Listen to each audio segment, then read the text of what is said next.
Meaning of euphemistic. Euphemistic. Euphemistic.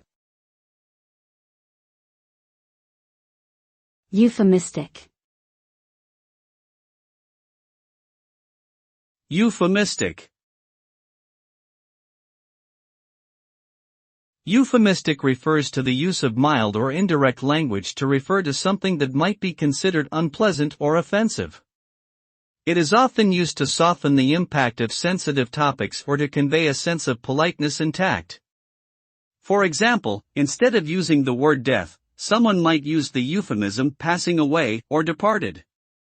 Euphemisms can also be used in a variety of other contexts, such as politics, medicine, and sexuality.